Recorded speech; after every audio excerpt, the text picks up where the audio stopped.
Resume that. Oh, So welcome to tonight's webinar. I'm just going to bring up those slides, as I said.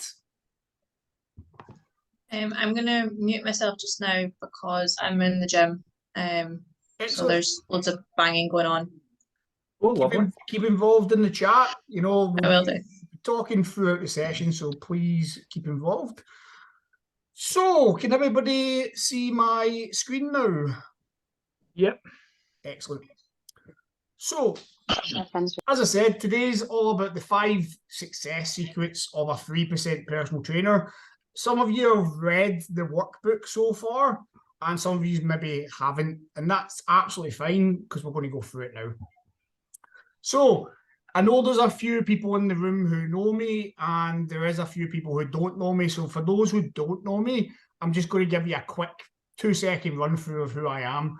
So I qualified as a personal trainer back in 2012, but I have actually been working out since I was about 14 years of age. I decided to become a personal trainer because I wanted to help people. I worked initially from home as a PT, going out to people's houses with equipment and actually training them in their own houses, way before it was something that COVID made us do. Worked for LA Fitness, which now no longer really exists in the UK market. They're now BW Fitness or Direct Fitness. And Virgin Active, Fitness First, I worked in the Middle East in 2 different clubs. And then I went on to work with Pure Gym in about 8 different clubs there as well. I was a manager for 6 years. I was an assessor, a mentor and tutor since about 2015. I've worked with the PT Academy, Body Core Training, the training room, and now I have my own company, IPT. Yeah. Thanks for that. Had over 500 clients of my own in that kind of time frame, and 1,000 students that I've personally taken through the course. I've been speaker at the SFN, which is the Scottish Fitness Exposition, and I've also been, well, I will also be going to Dubai Active this year to be a speaker as well. Former PT of the Year, currently Global Personal Training Specialist, and really, I know what success is in the training industry, and that's what I'm going to try help teach across to you guys tonight. So that's my little kind of intro if you didn't know who I am, and why you should kind of give your attention to me. Okay, so my promise to you is not that this is going to be one of those gimmicky webinars where we're going to try just keep selling to you throughout the whole thing. I'm not about that. I do have some offers on for the centre if you want to take part in them. I'll showcase them at the end, and they are in your workbooks. But really, I want you to have things you can take away from this evening and actually go in action, either when you become a personal trainer or if you currently are a personal trainer, you can actually go and actually do something about it within the next 24 hours. So I've got a basic offer. Again, it comes in at the course price. It's the same thing, but it's broken down for you. Same for people who want to do the business course.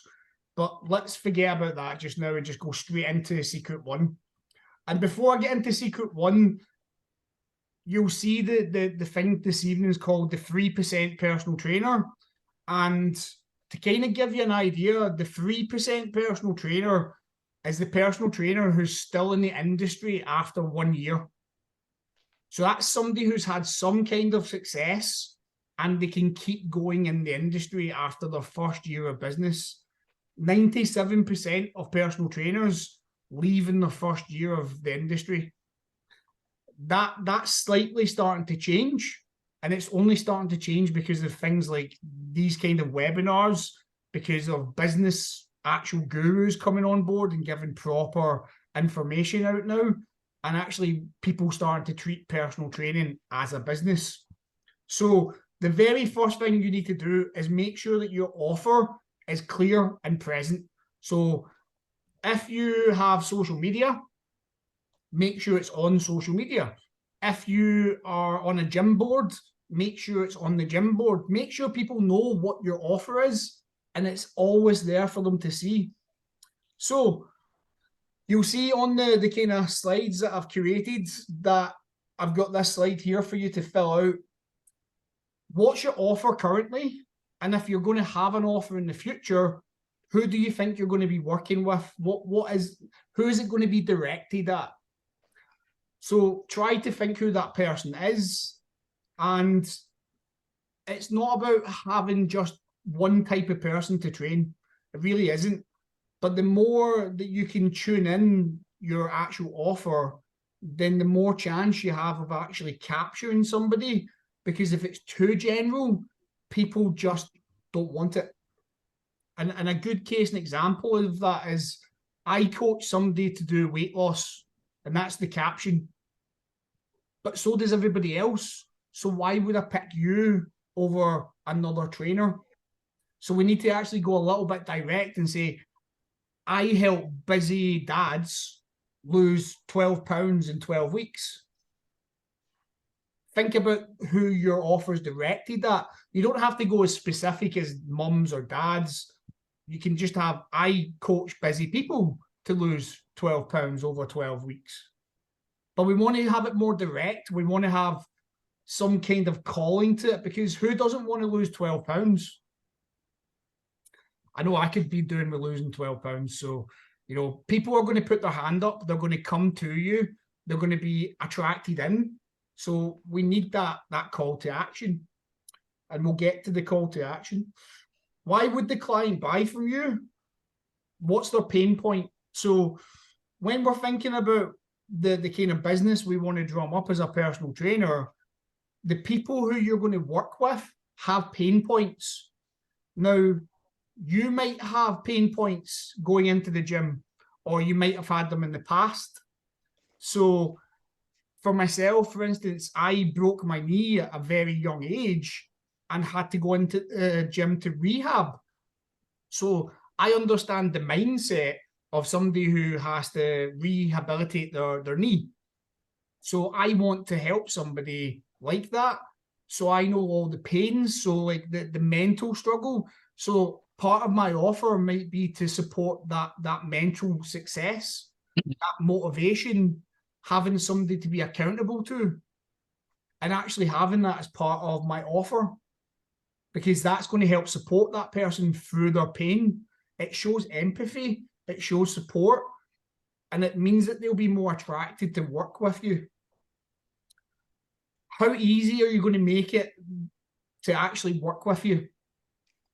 So, and I'll ask you to put this in the chat. Out of the guys who are personal trainers, how many have like different forms on their Instagrams or social medias?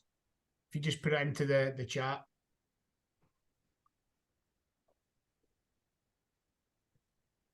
Different forms to fill out to actually work with you. Yeah. I can't even find the group chat. It's disappeared on all the buttons here. That's No, okay. That's okay, Charlie. I know I've seen your Instagram, so I know you've got a couple of forms on there. And there's nothing wrong with having forms.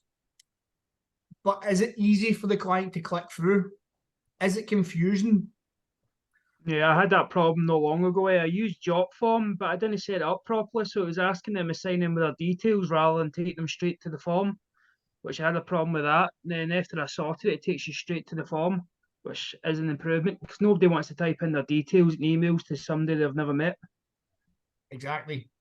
And again, this is the first time a lot of you have met me, but you still submitted your emails, because I made it very easy to just send me your email and you're in, and I'll send you all the stuff. And I did that on purpose, because that's part of what the course is this evening. I made things extremely easy for you guys to be on it, because I know there's pain in people trying to be successful these days. So if you look at how I've set this up and how this is actually on the page, you'll see these action points we'll put in. But when you're looking at your own offers, always try to come at it from the point of your client or potential client.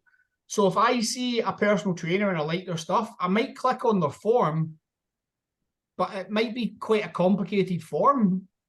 And why am I filling out a form just now? I want to do personal training. I don't really want to give all this information away just now. I don't know this person.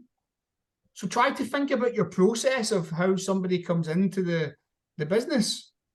So to put it into context, if you want to train with IPT, all you do is purchase the course. And then once you purchase the course, you start filling in forms. You don't need to do anything else. You just need to purchase the course. We make it easy. And if you make it easy, then people will come through, especially when you're doing things like social media, where everybody's got stuff and it's all very complex. So the more simple we can make it, taking away steps, taking away things that we don't need immediately, will actually allow the people to buy. So think about making those steps easier. Have a look at how you induct people into your business, and you'll start to see people come through a lot easier. Then we have the next part, which is your call to action. So I kind of talked a little bit about call to action at the start when I was saying I'm a male who wants to lose 12 pounds. That's a call to action because they know that's what they're going to get. But also, how are you going to do your call to action? Is it going to be DM me the word, which you see quite common? Is it going to be a cold DM where you ask somebody to come along to some sort of training or a free session or a talk on a Zoom call? Whatever it is you do as your call to action, you need to also think about your client. Do they want bothered? Are they even interested in personal training? Because you very quickly alienate your followers in the gym and out of the gym if you continually badger people who just don't want your services. A good way of doing a call to action in the gym, and for some people who know me, I've spoken about this before, is position yourself at the entrance or the exit and having something that you can actually give that's tangible. So I'll tell you a quick story. When I was working with Virgin Active, I didn't really know anybody in the gym, so I had to quickly get to know everybody. So I came up with giving out protein samples, and it was little protein bars that I made myself. Cost me about £30. I made up some flyers that had the recipe on it, and I gave that to everybody along with a taster until the tasters ran out, because they ran out pretty quick. But on the actual leaflet, along with the recipe, I asked everybody to bring me a sample back of when they made their own. So I ended up with a bunch of protein bars and got really, really fat. But, you know, it was a case of more interaction. You know, people win. Everybody's interested in nutrition. We all have to eat. So when I gave away that protein bar, which was very simple, it was a microwavable protein bar, they were able to do it very quickly, come back with samples for myself, and actually start to have interactions and chat with me. I got to know people in the gym very, very quickly, and I filled my books within 6 months.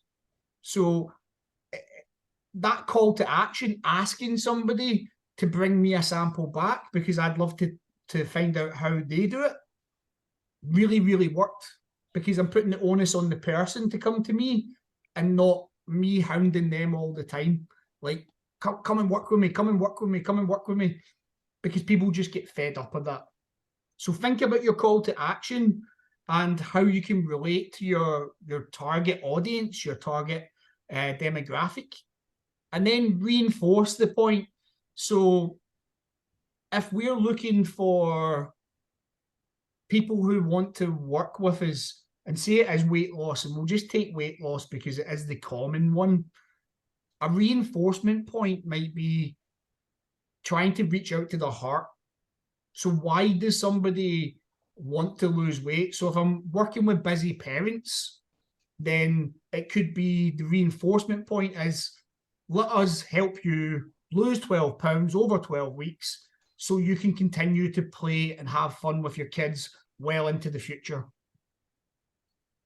Because that could be a pain point for a lot of parents. They feel lack of energy and they aren't able to play with their kids, or, you know, they get out of breath really quickly and they're missing out on that enjoyment. So that's a pain point, but it's also a reinforcement point then at the end We want them to have that ability, and then in that kind of circumstance, they'll want to come back and work with you. Does that make sense? Yeah. Excellent. So making sure you've got that offer dialed all the way in, make sure that it's easy to understand, and everything about the offer that you want has to be really easy for the client to then come to you. Because again, if you're in a gym situation versus online, it works differently. So in the gym, when are you going to do your call to actions? It might be when you're giving out some leaflets at the front door. It might be when you're in a class. It might be that you have to understand how to take 60 seconds and just quickly tell them what you do, because people will be interested and they'll sometimes ask, but they don't want a 20-minute speech. They want to know very quickly what it is you do and how you can help them. So try to dial all that in and use this as a kind of way to map it out, if anything. So again, if you want to fill that out just now, or you can do it later on, it's absolutely fine. Let's look at secret 2. Secret 2, you work in the business and you work on the business and you do it smartly. So this is another thing that people with great success do. And let's look at that. So working in the business means that you're going to be doing your PT sessions, doing classes, walking the gym floor, making sure that you've got time for that to speak to people and get new clients in. Working on challenges for people. Now that could be online challenges. It could be challenges on the gym floor. One of my most successful challenges was holding a pumpkin. I did it at Halloween. Now, why was it successful? Because you don't have to change clothes to hold a pumpkin. You don't have to be like just finished your workout or just starting a workout to hold a pumpkin. That takes a few minutes and then they can win a prize. So everybody wanted to get involved with that. And again, it works very well with Halloween. And it works very well with capturing details. So if you want to get the details of the person, maybe think, well, what is the prize? Is it a PT session for free, or is it a block of PT? Is it a nutrition prize? Whatever the prize, maybe ask people what kind of goal they have and capture the details. So their email and their phone number, if you can. Email's good enough these days, usually. And then send them some information on the goal that they want, even if they don't win the main prize. Make sure you're just keeping in touch with these people. Promotions in the gym. What are you promoting? You should be promoting yourself. Dressing up for a class in Halloween. Excellent. Again, really good things to do. Make yourself stand out. So that's working in the business. But what a lot of PTs don't do is working on the business. Or they leave this to like a Sunday night where it's the last thing that they're doing in the week. So contacting clients or potential clients, when are you doing that? So when are your clients most available? That's what you should be thinking. You know, you can schedule emails to go out at certain times. So you don't have to be there to send the email, but certainly you need to set it up. So if you're working, as I said, I'm using the example, busy mums and dads. I don't know why, it just came into my head. But if you're working with busy mums and dads, they're going to be typically available after the school run or just before the school run. Yeah. Or they're going to be available later in the day after work. You might get some people who are available during the day. They might have time during the lunch hour. So you can start to actually put out emails at specific times if you know the people you want to work with. No, I haven't made a final decision on my costume, but Charlie might have. So basically, with the point of contacting clients, contact them when you're most likely to get a reply. You don't need to reply back straight away, but to get the initial reply is going to be really helpful to you and your business. and then you can reply back. Yeah. Well, a great example. My gym is mostly parents at this stage. Like 90% of the people who go at my gym are parents. So like, the classes were dead now, but the schools I went back. So now I plan to be mobbed. So that's probably as the demographic I'll be working with in the future. Which is great. So you can start to then build out that model of when are these people free? What are their pain points? You know, when can they exercise? Do they have enough time to exercise? Could you have a hybrid program where they work at home and they work partly in the gym? So it's starting to actually build something around that target audience, because then that's going to be more attractive for them to come and buy from you. Yeah, as mentioned, the business course, I'm more looking into doing the hybrid kind of courses, the hybrid PT services. Excellent. Working on the business is also your social media. So again, you can curate stuff and then schedule it depending on what kind of platform you use mostly. But most schedulers will put out stuff for Instagram and Facebook. You've got the kind of business suite for that that's really easy to use. So use it. Don't be stuck on your phone all day, because that's something that can ruin your business. Getting stuck just constantly scrolling, and it doesn't look good if you're scrolling through your phone or trying to put out a social media message when you should be actually speaking to somebody who's coming in the gym, or if you should be maybe speaking to some people on the phone. You don't want to be scrolling through and trying to send that social media message. Business management for personal trainers is something that just a lot of the time doesn't occur. Do you know where your clients are coming from? Do you get them from inductions? Do you get them from speaking to people on the gym floor? Do you get them from classes? Do you get them from the PT board? Do people ring you up? Are you even tracking these things? Because once you know where you get your clients from, hyper focus on that. So if I get all my clients from going out and speaking to people on the gym floor, I'm going to spend more time on the gym floor speaking to clients and then bringing them in, because that's what I'm good at. So make sure that your business management's on point. Do you have your accounts on point?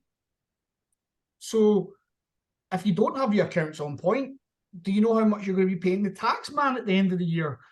Because if you haven't put money aside for that, then you know you're not going to be able to pay it, and then you're in trouble.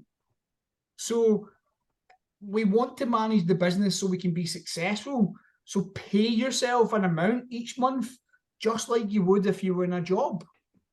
You don't want to be overpaying yourself or taking too much money out of the business, because then you can't reinvest in yourself. Then you can't pay bills that you might have come up. And it actually shows poor business management if you then go to try get loans, if you're self-employed, or if you try to get a mortgage in the future and you're self-employed. You need to show that you've actually paid your taxes, you've done everything correctly, or else they won't give you it. The next one, working on the business, programming. You know, we want to make sure that we make the best programs for our clients, but have you scheduled time aside for that? Or is it just running into a session and you're quickly picking things that you think are going to be good? We should be programming for the client at the beginning and then the review points. That's why we put them in there. And that's been lost over the past few years for a lot of trainers. They just train people with almost a cookie cutter program. So that cookie cutter program then just gets slightly tweaked here and there, and then they just give it to the client again. And they keep repeating that instead of having proper reviews and a proper starting point. When I worked with Virgin, Fitness First, LA Fitness, going back to when I started in 2012, we would create a 12-week program for our clients. Now, I would sit down and do each individual client. And then once you get enough of those programs, you'll start to see there is the similar things that you can then give to people. So if you have a really good weight loss program for somebody, it probably will work for somebody else, but then you just tweak the exercises. But you do it over a 12-week period, so it's actually progressive programming and not something that's just, I'll just throw in these reps and sets because that's going to help them lose weight no matter what. We don't want to think that way. We want to think properly about each individual. And if we do that, then we'll give them a better service.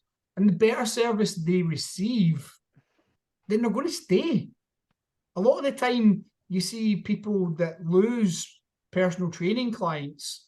The reason they lose them is because they haven't actually given them a good product. They might get results, but if they feel that they're not getting a good product, they'll not want to continue working with you. So programming is really important. And then the last thing, marketing. Marketing comes in many forms. It's not just about what you put on social media. It's how you deal with people in person, because you are the product. So are you happy and energetic all the time? Or are you doer-faced? You know, are you speaking to people in the way you want spoken to? Are you helpful? Or do you just tell people, well, the changing rooms are up there, just go up the stairs? Or do you take them there? So if you've ever been on one of my courses before, I always teach the +2 method. And the +2 method is trying to always go above and beyond what the normal is. So say somebody comes into the gym and they want to buy a padlock. I don't just point to the vending machine. I'll actually take them over to the vending machine. That's a +1. Then I'll actually help them set up the padlock. That's a +2. And then going above and beyond again, I might actually chat about their workout and what's happening with them and try to see if I can be of any support. Now, is that person more likely to get the personal training at the end of the day, or the person who just pointed them to the vending machine? That's what we need to think about. That, yeah. And that's marketing. That is marketing at the end of the day as well. It's all nice having things up on the boards. It's all nice having your business cards out there. But if you're not marketing yourself in person in the proper manner, people won't want to work with you. So try to think about that as marketing as well. Any questions on that? Anything you guys would add into working on the business or working in the business?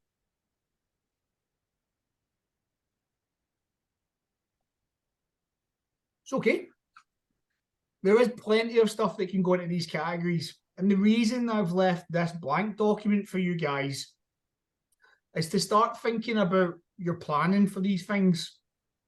And we'll go into a little bit of that soon. But actually planning out these activities are going to be really helpful, and especially the ones that you feel are the most important. So that's, again, something to tackle in your own time. But really start to think about that and how you can do these things in a better, more efficient manner. Secret 3, some people will have seen this who have been on the business course. This is my time management, work-life balance. And this is a secret because if we're not comfortable and happy in what we're doing, that comes across to clients. If we're not happy and we're not comfortable, then we're going to seem as if we're erratic. We're going to seem desperate. So we need to make sure that our work-life balance is on point. And that comes down to a lot of different factors. So I, back in the day, created, I call it the fake rota. Now, my fake rota is color-coded, and I've got one on the sheet for you guys. But I'm going to explain what this is. So when I came back to the UK and started training in Pure Gym, I had this plan, this 3-month plan of how I was going to get busy. And I started off creating this sheet. I didn't have as many clients on it, obviously, because I didn't have them. But what I had is a very basic rundown of what I wanted to do to have a work-life balance. So you'll see in green, that's all the things that I want for myself. So training time, breakfast, sleep, lunch, dinner, those are all important things. And if I don't factor them in, then somebody who's doing personal training and they're not doing so well, or if you're just starting out, the mindset sometimes is just to take on anybody you can and fill spaces. But if you don't give yourself the time to do things, then you're not going to be able to actually work. Because if you've got a client at 6 a.m. and then your next client is at 5 p.m., what are you doing all day? You're going to get fed up. You're not going to be doing the work on and in the business. You're going to do a little bit of gym floor walking and you're going to get bored and you're going to go in the back room and then you're going to blame people for being successful and you're not. So we need to take that away and we need to create structure. So you'll see I've got sections where it says free as well. And if somebody was coming to me for personal training, I would say, this is my availability. These free slots, that's when I'm available. Can you do one of those times? I'm filtering people into the times I want them in, rather than them telling me when they have to do personal training. And a lot of the time, what you'll find is people will want to work with you, so they'll want to be as flexible as they can be for doing personal training sessions. So this is a great example of how you can filter them in. You'll see on there, I've got work on the business, in the business. So I have 3 hours a week dedicated to that. And actually, a lot of the time when I'm on shift, I can work in the business or on the business because there will be tasks that will be helpful to that. So those 15 hours I do on shift at that time were really helpful because I'm 5 p.m. till 10 p.m. on a Monday night, the busiest night of the week. I'm taking classes, so I'm getting clients because I'm giving them service. The other PTs are actually fully booked and can't take on clients on a Monday because it's so busy. And everybody hates Monday because the gym's just too busy and nobody can get on the things they want to do. So that's actually a really good time for me to be on shift. And again, Friday night, same thing. Saturday afternoon, that was a great time to be on shift because none of the PTs came in. Nobody was there. So if somebody comes in and they have an induction or somebody comes in and they want personal training, you're dealing with Neil. You're going to be probably walking away with some sort of training, you know, be it a program, a training session, a taster of some sort. They're going to be walking away with something to help them. But they're going to be walking away with Neil's version of it because I'm the only PT there. So that's another thing to think of when you get into your gym situation. When do people come to your gym? And when are the other PTs not actually balling their backsides? Because you can be there. It's great to have camaraderie and stuff, but we also have to think of our PT business as a business. So when they don't want to be there and you are there, you are going to get all the business. You'll see, again, I have lead generation put in there as well, because at 3 p.m, I want to fill those slots. So at 3 p.m, I know I can still get clients at 3 p.m. during the week. But I need to be in the gym at 3 p.m. to get those clients. So factoring in lead generation means that I'm going to be on the gym floor. I'm going to be doing giveaways. I'm going to be doing challenges. I'm going to be giving workout advice. Whatever it is, I'm going to be trying to generate clients. And then once I've generated a client, the client's name goes in there. That's it. That slot's filled. I don't need to keep coming in at 3 p.m. except for sessions. Once I've filled all those sessions out. And then you'll see the sessions in red in the middle. Those were half-hour sessions. I used to work in a gym that was across the road from lots of corporate offices. People used to come in at work to work out at lunchtime, and they only had half an hour. So there wasn't many PTs doing half-hour sessions. I was offering half-hour sessions. So I used to have 2 hours in the afternoon, Tuesdays and Thursdays, where I would train people, and I'd get paid £50 per hour because my half-hour sessions were £25 each.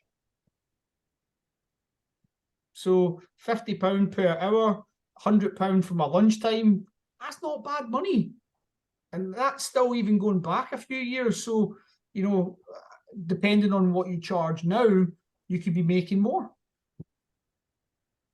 And then obviously I've got a bit of learning in there, because you should have some learning still to do. And the last thing you'll see is I've got PT names in yellow, this kind of mustardy yellow colour. And those are fake PTs. So people don't exist. And the reason they're in there is because I wanted some free time to myself. Now, if you calculate up all the actual sessions I've got there, it's actually quite a lot.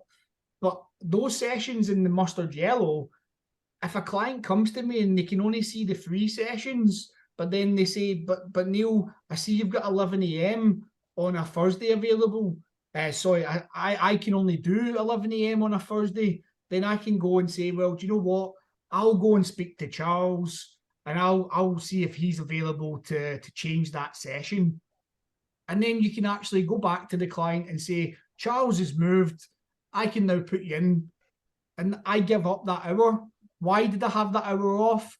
I was maybe doing some more work on my business or whatever I needed it for. I could just say, right, do you know what? You can have that now as a PT session. And how is the client going to feel? They're going to feel really overwhelmed that you went above and beyond to try help them out. So it isn't a bad thing to fill up your sessions, but you just need to understand which ones are the fake ones and which ones are the real ones, so that you're not mixing yourself up. And again, I would show this to a client. They don't need to know the color coding either. You know, you could have slightly different colors to it. You could do lighter colors so it's not as bright. I just did this so it really stands out. And then I also gave you the key. So green, my essential time, orange, shifts, yellow, worst time of the day for clients. So you're doing lead generation to try and get them in. You have to be there. Normal layout would just be your clients, and then in red also. So again, this actually brings up that I was doing 34 clients, roughly about £35 per session at that time. Blue and purple were free times for my business, and then the fake clients. I've called it amber, but it is kind of mustard. Does that make sense to everybody? Yep, sounds good. And see, because I was managing my time, it meant that I was busy, but I was good busy. I wasn't trying to sit for an hour waiting on my next client coming in. It was like, I've got planned activity for today, so I'm going to go and do it. But if you've not planned anything in, you end up sitting in the staff room, or you end up scrolling through your phone, or you go a walk for coffee. If you don't have the things scheduled in properly, if you don't have all that stuff to do, you will get caught in a trap, and it will affect your business. Your business isn't going to be as successful as it could be. So I've got a little table in there for you guys. That's something for you to steal and to utilize for yourself. It can be so powerful, guys. So I do advise doing that in the future. Secret 4, and it should be just common sense. Create a valuable service to the client. So when you think about valuable service, what does that look like for them? What we get caught up on as personal trainers is we start to think about what we should offer, because all the other trainers are offering this. But what does the client want? Have you ever thought about it from their shoes? Have you ever switched positions? If you've ever done personal training yourself with a personal trainer, and I did it before I became a personal trainer. I went out and got sessions. Before online training was a big thing, I went and got online training. I've did these things so I can understand from the client perspective. Was my demands met when I actually got the service? Did I think the service was good for the money I spent? Did I enjoy the service? Because the client, they're going to go into the gym and work out. They're going to eat the food that you tell them. But are they enjoying it? Are they happy? Are they seeing the results? I remember I did online training with a really famous online fitness guru, and the amount of food I had to eat, I was struggling with it. It was actually a chore. And I'm not usually like that. I like my food. But the food he was giving me was so much and it was so bulky. It was lots of pastas and stuff that really fill you up. And I wasn't enjoying it. But I got the result. But I wouldn't then go back and say I was entirely happy with the service. Did I get the result? Yes. But was it sustainable for me? Absolutely not. I couldn't eat that way. He was getting me to eat all sorts of gamey meats as well, things like kangaroo and ostrich, you know, and I'm not joking. So Fast food. yeah, that's a lot of money to spend on food as well. So is it going to be something that the client can continue doing for the rest of their life? That creates value just in itself. So flip the position and come from it from the client point of view. What's going to be valuable to them? So if we look at this, what is your offer? So we talked about like your main offer, like what you are going to offer to them, like losing weight or whatever else. But what does your actual product, your service look like? So you should have some sort of progressive programming. That's a given. You know, we want people to progress, so we're going to have to factor that in. Depending on what they want to do, depends on how long we do that for. Are you going to give them nutrition consultations? Or are you going to consult with them? Or what's your nutrition package looking like? Does the client you work with actually want that? Or do they go to somebody else? So if you're working with, say, athletes, do they want nutrition consulting? Or are they going to go and see a dietitian and get their nutrition actually pinpointed? So again, what is it you're going to offer that's of value to your client? Complimentary consultation. A lot of people, they forget the consultation part of getting to know somebody can be so powerful, because if the person doesn't think that you're a good fit for them, if they don't think that you are the best person to work with, they're not going to work with you. And although there's a lot of listening you should be doing during that consultation process, you should also be ready to sell your services at the end of it. And that's the part they leave out of a lot of personal training courses. You need to then show your value at the end of that consultation. And if you try to sell somebody over a DM on Instagram, if you try to sell somebody over a Facebook message, it never works. It's hard to connect with people. And we're in a game where people buy people. Absolutely. So to buy your sessions, you should really be giving them a complimentary consultation. And that consultation should then be something that you work off the back of when you do reviews. Why not have 10 minutes at the beginning of a session where you go and have a review after however long your service lasts? Because then telling you no face-to-face is harder to do. So for a consultation, if you've really sold your services well, they're going to be bought in. They're going to really want to work with you. If you've showcased what the journey looks like, maybe use the bridging method, showing them what A, B, and C looks like, they're going to want to buy from you. And it's the same when it comes to reviews. So I'm covering the review point as well here. Review with them and actually take them aside. Do it in person. Don't do it over a text message. Don't do it over a phone call. Do it in person. If you can. Obviously, if you're doing an online personal training service, you might want to do it over Zoom. And that way you can actually see each other. Then we have one-to-one sessions. Is that going to be one of your offerings? Again, for most baseline personal trainers, that's going to be a one-to-one session that you're offering. But what does that look like? Is that by 4 sessions? Is it a monthly service? What does yours look like? What kind of value are you giving them? So think about it this way. if you get people to buy per session and they buy 4 sessions per month, what about the months where there's 5 weeks? Because there is months where there's 5 weeks. So are they going to miss out on a session that month? You know, like, or are you going to give them a session that month for free? But then if they're buying a monthly subscription, they're going to have that included. So then your session price or your block might be a little bit higher in price, but it covers those extra sessions. And you can explain that to the client. You can say X amount of weeks this year have 5 weeks and X amount have 4 weeks. So I've calculated the price based on that and based on all the other things I'm giving you. What about check-ins? Do you offer check-ins?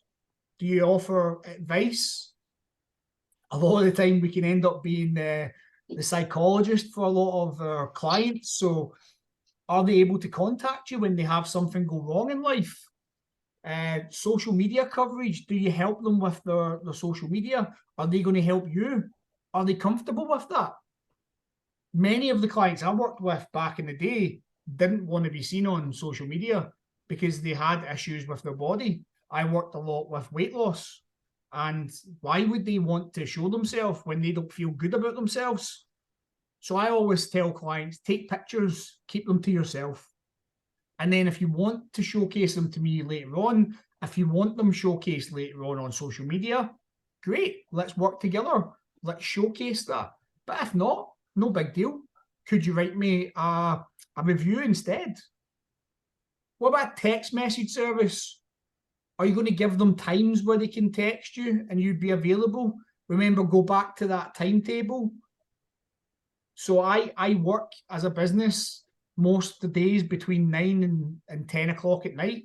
So 9 in the morning to 10 o'clock at night, I'm usually available doing something to do with my business. What other personal training course providers are open past 6 p.m?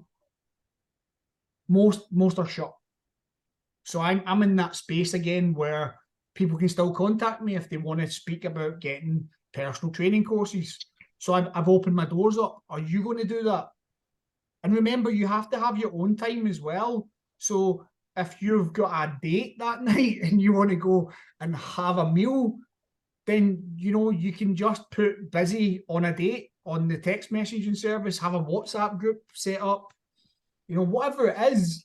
But make sure if that's something you're going to do, you're actually available to do it because the clients will use it.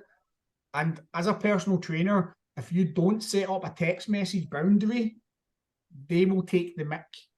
You will be getting messages at 1 a.m. on a Saturday night when they've had too much to drink and they're talking about their weight loss and they don't feel good because they've just had 20 vodka cokes. So, you know, have that somewhere so you can actually say, look, I'm not available unless it's to do with a personal training session after 5 o'clock at night, you know, or after 10 o'clock at night, whatever it is for you. Or I'm not available at weekends because that's maybe when you take times off. Whatever works for you, factor into that timetable again. Mentality support. So what does that mean? Are you going to be giving them emails to do with motivation? Are you going to be sending them motivational stuff? Are you going to keep them accountable? Are you going to be the person that they can go to when they have a breakdown about they've ate too much that day? What kind of mental support do you have readily available to give them? Because if you don't have it in you to do that stuff, make it clear to them that I would love to support you when it comes to things like nutrition and eating too much, but this is the way I want you to think about it, and actually give them an explanation and say, right, I've told you that before. And if they do text you, then you can just tell them it again. You don't have to give them additional support. So again, think about that. Are you going to be their friend? Some people don't have the boundaries in place to stop some of their clients becoming too friendly. Some clients, it's going to be one of the things that happens. You're going to become friendly and you're going to be working with them for a while, and then they'll probably leave, but you'll probably continue to still being friends. Now, when I worked in Dubai, lots of my clients became friends with me because it was very hard to actually make friends in Dubai. So when they came to do personal training and saw I was a friendly person, they made friends with me. But I had boundaries for certain people who I knew we didn't get on great outside of sessions because they wouldn't do the things I'd asked them to do, or they had a very stubborn mindset or whatever else. So we wouldn't have made good friends. So I don't want to break that boundary. But also, if you get too friendly with people, it can be something that you could be known for. And by that, I mean, you get a reputation for maybe being too friendly with male or female clients, or you come across as being a bit creepy. You know, that there is PTs out there who come across that way. So you have to think about how you're seen from the client's perspective or the potential client's perspective as well. Are you going to be somebody that's going to give them life advice? So when I went and did a life coaching qualification, I did it in my 30s. So I've got a good amount of life experience behind me to offer advice. But if somebody came and asked me about how to deal with kids, I have no advice for them. I don't have kids. So I can't give them that life advice. And you'd be stupid being a personal trainer who doesn't have kids to give them advice. You can make suggestions, but you can never come from their point of view. You don't know what it's like. But if somebody comes to me and they've broke their leg, I can comfortably give them advice and life guidance and help them through the process that they might not be the same person they once were when it comes to maybe sports. So when you're going to give life advice, make sure it's valuable and not just you flapping your gums because you want to seem valuable. A client will much more respect the fact that you can say, I don't have any advice in that. I don't have kids. I'm sorry, mate. You know, or I'm sorry, I just don't have that type of advice. And then maybe even ask, I can maybe put you in touch with somebody who's got great advice on that. Would you like me to do that? Maybe there's another personal trainer, or maybe there's somebody you know that can give them good advice. Think about that value you're going to give to them. Bespoke services. So what else are you going to go above and beyond with? And the example I always use was one of the first things I ever did. And you can't do this for every client. When a client really struggled with their shopping, like how to actually understand food labels, how to understand what to pick up, I'd go to the shops with them. So the first part of their session, half an hour, I'd go to the local supermarket with them, or we'd spend the full session going to the local supermarket. Do you think that's valuable to a client? Yeah. 100%. Because you can teach them about food labels on the spot. You can say, this is what this actually means. This is all garbage. You don't want that. Or show me what you're picking up and I'll tell you like about it as you do it. And you don't say things are right or wrong. You just give them advice and let them do the shopping. And every single client I did that with, they then knew how to do their shopping. Their nutrition was so much better. That's value. But as I said, you can't do that with every client because you just end up spending your whole life in a Tesco. Wouldn't recommend it. Nope. And then obviously you've got cookie cutter programs. People are more aware these days of cookie cutter programs. They know when something is really simple and when it doesn't support them. And a lot of the time, personal trainers who give out these I can't say this today for some reason, cookie cutter programs, they can question you and ask you why, and then those PTs don't have answers. So why am I doing this exercise? Why is it this rep range? The PT might try BS his way through it, but they're probably not going to be able to, and it's going to come across really bad, and you're probably going to lose that client. It's not going to be seen as valuable. And that's why I said programming is actually really important nowadays. Even if your programming looks really simple, as long as you can explain it to the client. You know, if you've got 5 exercises for a training day and you can still explain why those 5 exercises are good, you're going to be winning, you know, because as you do it with the client, they will be so bought into what you're doing because you're actually explaining and teaching rather than just giving them a cookie cutter program where it's just generic and, you know, you're just for weight loss, so anything you do is going to help. We don't want that. We want to give value. Then you've got ebooks. So ebooks are a really good way to give clients extra value. Everybody here today is getting an ebook.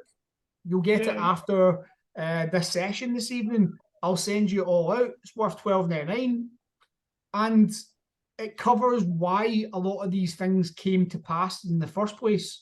COVID was a big reason for services becoming online, for marketing changes, for Zoom to become a thing. So that ebook's going to help you guys after this, give you some extra learning and give you extra planning as well. But if it's for your clients in the future, wouldn't your clients want to know what your thoughts are on weight loss or how you do your nutrition or little things that can help them get more protein into their diet? What are the big questions that clients ask? Or what are the big questions that your clients are going to ask? Because then if you can answer them in ebook form, you can then send that out to different clients as they need them. Or you can just give it away to every client. Or you can go and publish on Amazon and make yourself some money. You know, it's one of these things where these things can be really important, but don't cost you too much when it comes to time or effort. But it could mean a lot to a client who doesn't know what they're talking about. And then social events. So I had 2 ways of looking at social events. Some of them were in-gym events and some of them were out-gym events. So I would organise maybe a Christmas event for my clients and I would try give back to everybody by buying them a Christmas present. You know, I'd maybe have a £5 limit for everybody. If I've got 30 clients and I spend £5 per client, it's £150 roughly, if I got my maths right. But that's one block with me, with a client, maybe even more. So it doesn't really have to be stupidly expensive. £5 for each of those clients, and every single one of them gets an individual gift. How amazing would that be? Even if you're going to sit down for a meal or you're just going to the pub and you turn up with a big sack of presents for all your clients, they're going to be buzzing about that. Don't just give them a free session because it's Christmas or their birthday. Actually put some thought into it and you will be such a better trainer for it. Social events in the gym. One of the big ones I used to do was on a Sunday mornings. I used to get all my clients together and give them a free on the gym floor workout. So it'd be a 30-minute class essentially that all my clients come together. And if they don't want to come, they don't have to. It's up to them. It's free. And there was some weeks where nobody came. And there was weeks when I had all 30 plus clients come bitch about me, tell them how hard they're working and have a good time. And they create their own kind of community around, obviously, my training. And all I'm doing is helping these people come together as a community who are trying to do similar things. And when people feel that they're part of something bigger, they're more likely to stay and they're more likely to keep training with you. So social events can be really powerful. Even maybe just a webinar for your clients. Maybe you've got 30 clients who want to know more about nutrition. Put on a nutrition webinar. You know, that might actually be the next webinar I do myself. So think about these things. What service do you offer? What's in your package? What can you deliver? Let's move on to Secret 5. I kind of alluded to this earlier on. They have a bulletproof plan. So when I came back from Dubai, or when I've went into any gym, I had a plan. I knew what my business was going to be. So if you don't have that already set out, this is the time to do it. So You've probably heard of SMART goals. We give them to clients. And if you haven't heard of SMART goals and you're about to do your personal training course, you're going to hear a lot about SMART goals. It's one of the aspects that a lot of people find the hardest. And it's because certain institutions want it done in a certain manner. Yep, I know, Charles. I know you hate them. But SMART goals actually work really practically. They have helped me actually become a successful personal trainer in every endeavor I've tried to do it in. So as I said, in all those gyms I've worked in, I've always had a successful business. And I can go back and I know the numbers I had. So I would map out into the future what I want to achieve. And I know what I want to achieve in 10 years' time again, because it's all mapped out. So I would have a 5, 10, 5, and then maybe a breakdown of 1 to 3 years and actually plan out how I want to achieve things. And then I call it reverse engineering. And if you ever do my programming course, then that's what we talk about as well. You're taking a goal that you want or the client wants and you reverse engineer it. You go backwards because you know what they want to achieve or you want to achieve, and then you work back from it. So what's the step down from being the CEO of a company? Right, I have to get into upper management. Right, what do I need to do to get into upper management? And you break it down over and over and over. They also have their financials locked in. They have KPIs or key performance indicators. And again, I talked a little bit about that earlier on, knowing where your clients come from. So do you understand where they come from? Is it the gym floor? Is it going to be from putting out stuff on social media? Wherever it is, that's one of your KPIs. Another KPI might be, are you in a positive when it comes to the end of the month? Have you made enough money to actually live? And how many months out of the year are you in a positive? And do you have your 20, 30% put aside for the tax man? You know, so we need to think about financials. We need to think about those KPIs and have them locked in and actually have a set of standards that we hit as a business to make sure that we can be successful. Next, they have their funnels. So when we talk about funnels, we talk about how many people you maybe speak to on an individual day, how many people you speak to online, how many people are seeing your stuff on social media and then are coming to your actual option of purchase. We create funnels to get people to come towards us and funnel into our business. So have you got that for what you're doing online? And that comes back to lead generation. Do you have it locked in for in-person though as well? What are you doing on the gym floor that's going to get people into your business? Have you funneled it? We need to look at that. They know the next steps in reverse engineering their part. So as I said, that step-by-step process of what has to come next. How long is it going to take you to get to the next step? Does it need broken down into micro goals where you've got little goals that you need to hit along the path? They know when and how to work hard and when they need to relax. So again, with that timetable structure, that time management structure, you should know when you should be going really hard to get new clients and when you can take the foot off the gas and actually relax. And then as you do that more often, you'll start to see the pattern. So you'll know, right, March, I need to put the foot on the gas to get clients before the summer comes in. Because when the summer comes in and the gym goes empty, I might not have as many clients. And then in the summer months when it's more relaxed, you can be more relaxed.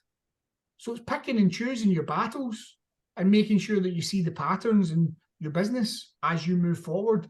And if you haven't started a personal training business, that's okay, because you'll start to learn them as you go through your first year in business. It's about making sure in your second year, your third year, and so on, that you actually put things in place to make sure that you are working hard when you need to and not just going at 110% for the entire 12 months in the year. again, you have great knowledge of business. One of the things that people don't respect is that personal training is a business. And if you don't know business, if you've never done a business course, if you didn't do business at school, I certainly didn't. My first couple of years as a personal trainer, I was terrible with business. Terrible. Just money was coming in, money was going straight back out again. There was no money set aside for the tax man. That's how I can tell you these things coming to the end of this session, that if you don't have them in place, you are going to struggle. You know, if you've got bills to pay, mortgage to pay, you have to take these things into consideration to make sure that you are safe in opening your business. And then lastly, the thing that people a lot of the time underestimate is being a good communicator. So I know I've got a thick Scottish accent sometimes to some people. To some people, I don't sound Scottish enough. But I communicate with my hands a lot, as you probably have seen. And I reinforce points by using my hands. And I try to go at a pace that everybody can understand, because I've been taught communication.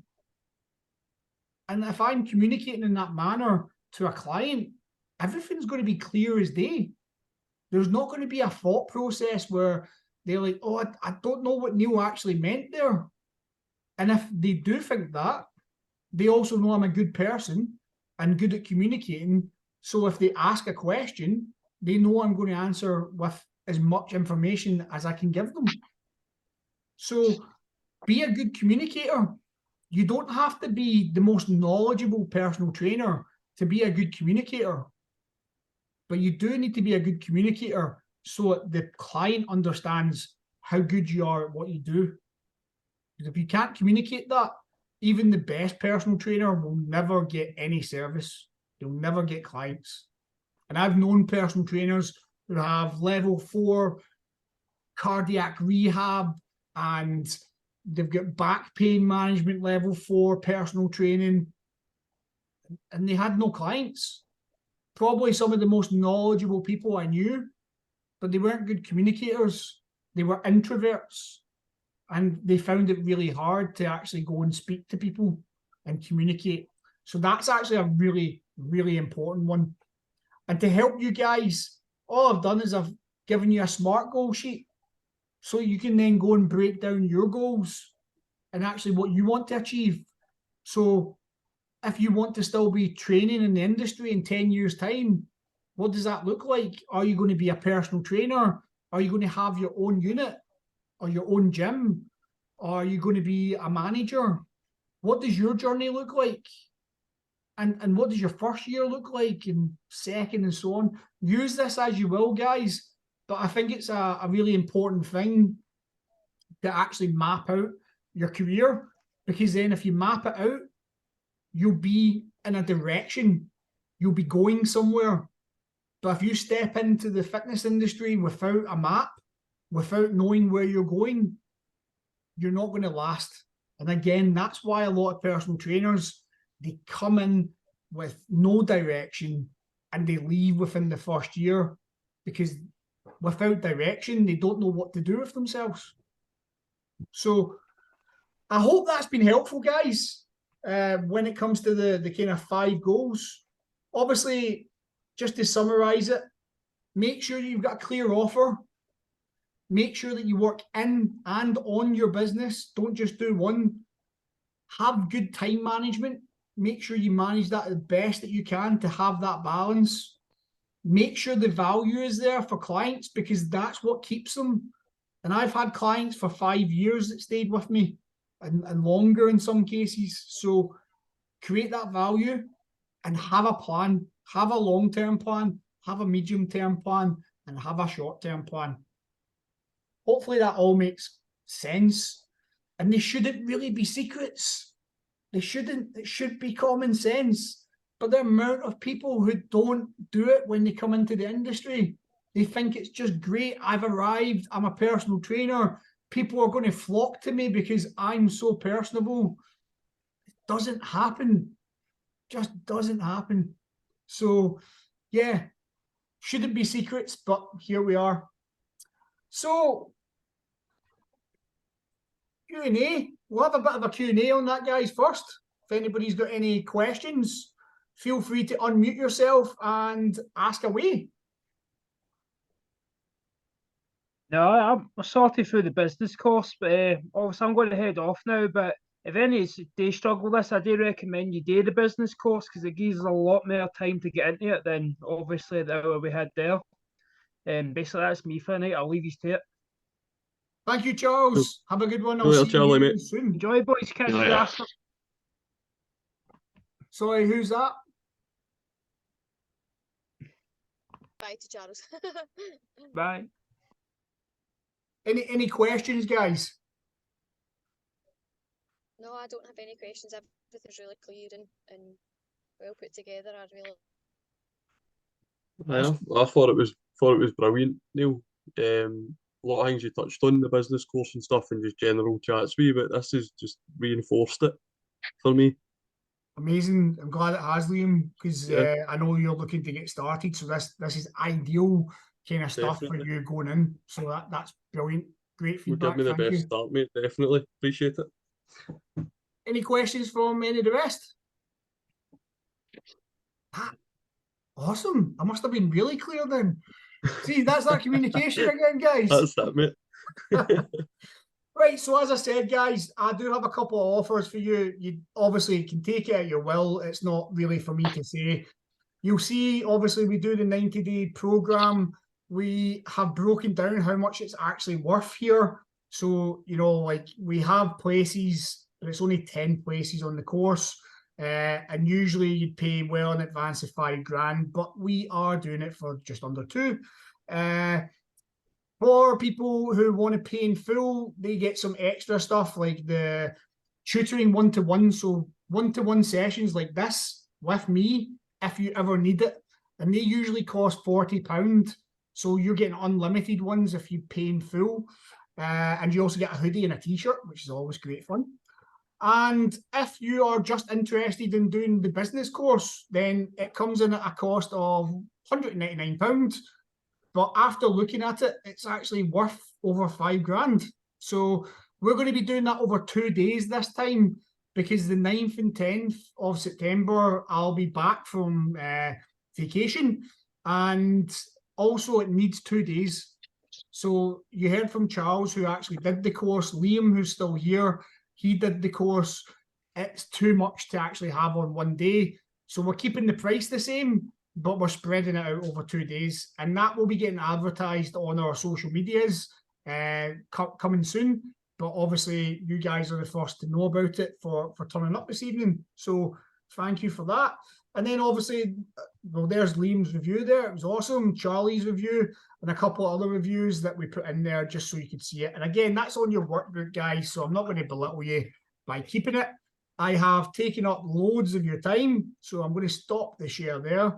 And really, guys, that's it from me this evening. If you want to stay behind and ask anything, please do so.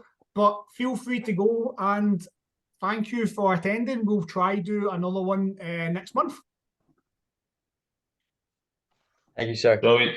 Thank Cheers. you. That's brilliant, mate. Pleasure.